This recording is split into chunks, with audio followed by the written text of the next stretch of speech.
اسلام کی فطرت میں قدرت نے وہ لچک دی ہے، جتنا ہی دباؤ گے اتنا ہی وہ ابھرے گا۔ یہ میرے مصطفیٰ کریم صلی اللہ تعالی علیہ وسلم کے سچے اور اچھے دین کی ہمیشہ سے یہ تاریخ رہی ہے۔ جب جب باطل طاقتیں، باطل قوتیں اپنی پوری قوت لگا دیتی ہیں، تب اسلام اور بلندی سے بڑھتا چلا جاتا ہے۔ اسی لیے ایک شعر میں بار بار اپنی تقریروں میں کہا کرتا تھا، اور اسی تقریر کے شعر کو لے کر مجھ پر نہ جانے کیا کیا مقدمے لگائے گئے، اور وہ شعر آج کیا قیامت تک بھی بولا جاتا رہے گا۔ میں وہ پھر دہراتا ہوں اس لیے کہ وہ صرف ایک شعر نہیں بلکہ ہمارا ایمان بھی ہے۔ وہ ایمان بھی ہے جس کا معنی اور مفہوم ہمارے قوم کے ہر بچے کو یاد ہے۔ قتل حسین اصل میں مرگ یزید ہے، اسلام زندہ ہوتا ہے ہر کربلا کے بعد، اسلام زندہ ہوتا ہے ہر کربلا۔ جب بھی کبھی کسی کی قربانی ہوتی ہے تو وہ رائے گاہ نہیں جاتی، وہ برباد نہیں جاتی۔ اللہ تبارک و تعالیٰ کی ہزاروں لاکھوں حکمتیں پوشیدہ ہوتی ہیں۔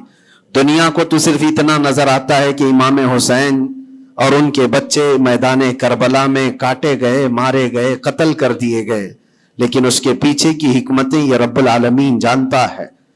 اور آج تک قوم اس کو سمجھ رہی ہے کہ اسلام میں جو آج ہریالی باقی ہے اس میں خون حسین کا کردار ہے، اور ہمارے ائمہ کرام بزرگان دین نے اس کو اپنے خون سے، اپنی محنتوں سے سینچا ہے۔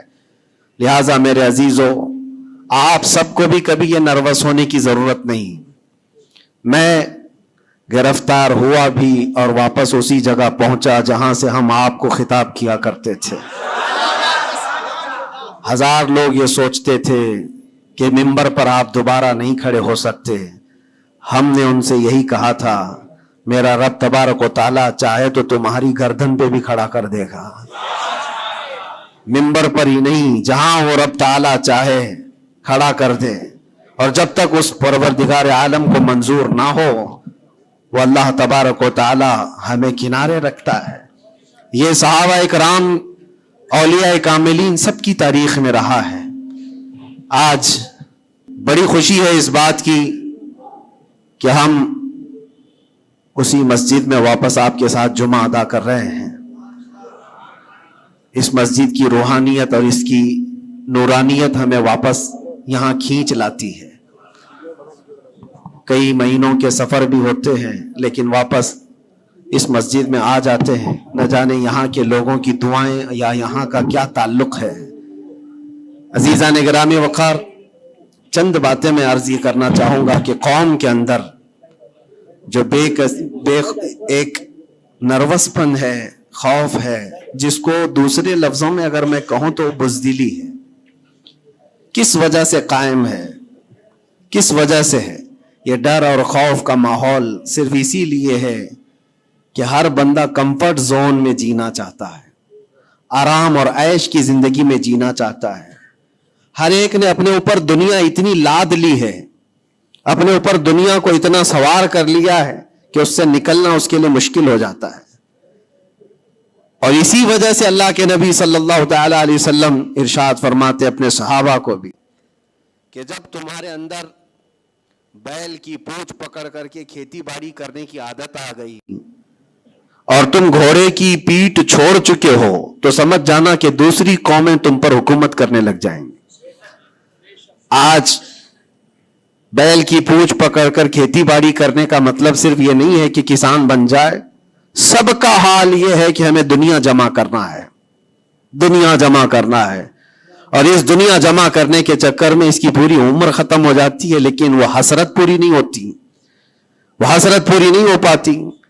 جتنی چیز کی تمہیں ضرورت تھی وہ تو حاصل ہو چکا تھا، لیکن اس سے زیادہ کی طلب میں ہم بھاگتے ہی رہے۔ ہم یہ نہیں کہتے کہ آپ گھر نہ بنائیں، ہم یہ نہیں کہتے کہ آپ اچھے کپڑے نہ پہنیں، سب کریں، لیکن کم از کم اس بات کا خیال رکھنا چاہیے کہ اس دنیا کی کمائی میں اور اس کی طلب میں کہیں ایسا نہ ہو کہ میرا دین چھوٹ جائے، ایسا نہ ہو کہ اللہ کے نبی صلی اللہ تعالیٰ علیہ وسلم سے جو میری محبت ہے اس میں کمی آ جائے، یاد ہے آپ کو ایک حدیث پاک اللہ کے حبیب صلی اللہ علیہ وسلم ارشاد فرماتے ہیں کہ مجھے میرے اس بات کا خوف نہیں ہے کہ میری امت مشرک ہو جائے گی، کافر ہو جائے گی۔ حضور پاک صلی اللہ علیہ وسلم فرماتے مجھے اس بات کا ڈر نہیں ستاتا کہ میری امت مشرک ہو جائے گی، کافر ہو جائے گی، مگر اس بات کا اندیشہ لگا رہتا ہے کہ میرے بعد تم پر دنیا پھیلا دی جائے گی اور دنیا سمیٹتے سمیٹتے تم اللہ اس کے رسول کو بھول جاؤ گے۔ آج وہ حالات ہیں میرے عزیزوں، سب کے وہی حالات ہیں۔ اکثر کی بات میں کہہ رہا ہوں، میں جب بھی کوئی گفتگو کروں تو اس کو میری فضیلت بیان کرنے پر محمول نہ کریں کہ میں اپنی بڑائی بیان کر رہا ہوں۔ میرے عزیزوں، ان حالات کو بھی ہم دیکھ کر کے آئے کہ اندر جانے کے بعد ایک چیز دماغ میں گونجتی تھی، کیا بتلاؤں میں نے کیا کیا دیکھا۔ کھوٹا سکہ چلتے دیکھا، الٹی گنگا بہتے دیکھا، چھوٹے چھوٹوں کی بات تو چھوڑو، بڑے بڑوں کو ننگا دیکھا، اور حالات تو وہاں کے ایسے، یہ ساری چیزیں سکھا دیتی ہیں۔ اور پھر اس بات کا خیال آتا ہے کہ امت آج کن مسائل میں گھری ہوئی ہے، جبکہ طوفان اندر انتظار میں ہے تباہی کے لیے۔ ہم جن مسائل میں گھرے ہوئے ہیں اس کو دیکھ کر کے پھر ڈر لگتا ہے۔ علماء کے مسائل، پیران اعظام کے مسائل، جماعتوں کے مسائل، چھوٹی چھوٹی باتوں پر ہم کورٹ کچہری کے چکر کاٹتے رہتے ہیں، مسجدوں کے مسائل، لیکن جبکہ دشمن نے کہاں سے کہاں تک تمہارے لیے منصوبے بنائے ہیں۔ حیرت ہوتی ہے میرے عزیزوں۔ پھر وہ محاورہ ہے یا تاریخ ہے مجھے پتا نہیں، لیکن ایک بات لگتی ہے کہ بغداد پر ہلاکو جب حملہ کرنے آیا تھا تو اس وقت سنا کہ علماء چھوٹی چھوٹی چیزوں میں بحث مباحثے میں مبتلا تھے، جبکہ قوم کو انہیں اس بات کے لیے تیار رکھنا چاہیے تھا کہ ایک ظالم قوم تم پر حملہ آور ہے، اس کے مقابلے کے لیے کھڑے رہو۔ آج میں یہی کہنا چاہتا ہوں میرے عزیزوں، چھوٹے مسائل کو درکنار ایک جگہ رکھو۔ امت مصطفیٰ آج جس قسم پرسی کی حالت میں ہے، جب نبی پاک صلی اللہ تعالی علیہ وسلم کی عزت پر حملے ہیں تو پھر تمہاری عزت کہاں خاک میں رہنے والی ہے؟ ہماری اپنی عزت کی بچانے کی کیا فکر کرنی ہے آپ کو؟ پوری دنیا کا حال یہ ہے۔ پہلے تو ایک مسلمان کی بات میں آپ کو بتاؤں، فرانس جیسا پاورفل ملک، بہت ہی مضبوط کنٹری، 100 سال پہلے کی بات بتا رہا ہوں، نبی پاک صلی اللہ تعالی علیہ وسلم کی شان میں وہ کوئی گھناؤنی یا گستاخانہ انداز کی فلم ریلیز کرنا چاہتے تھے، یا پھر کسی طرح سے مذاق مسخرے والے کام کے ذریعے سے میرے آقا صلی اللہ علیہ وسلم کو نشانہ بنانا چاہتے تھے، اور اس بات کو وہ اپنی آزادی رائے اور اپنی خیال کی آزادی کو بتاتے ہیں۔ اس زمانے میں سلطان عبد الحمید تھے، اور ترکی کے وہ آخری خلیفہ سلطان عبد الحمید، صرف انہوں نے ایک اسٹیٹمنٹ دیا تھا فرانس کو کہ باز آ جاؤ یہ تمام چیزیں کرنے سے، ورنہ پوری دنیا لا کر میں تمہارے سر پہ پھوڑ دوں گا۔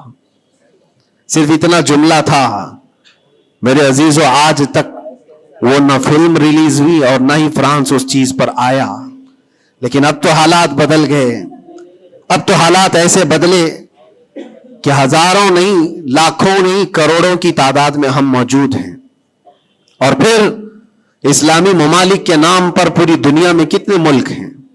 57 ممالک اسلامی کہلاتے ہیں، لیکن کس کو فکر ہے میرے مصطفیٰ کریم صلی اللہ تعالی علیہ وسلم کی عزت پر جب حملے ہوتے ہیں؟ اور یہ تمام حالات جب اپنا درد کا میں اظہار کرتا ہوں تو پھر لوگوں کو یہ لگتا ہے کہ یہ بھڑکاتے ہیں، اکساتے ہیں۔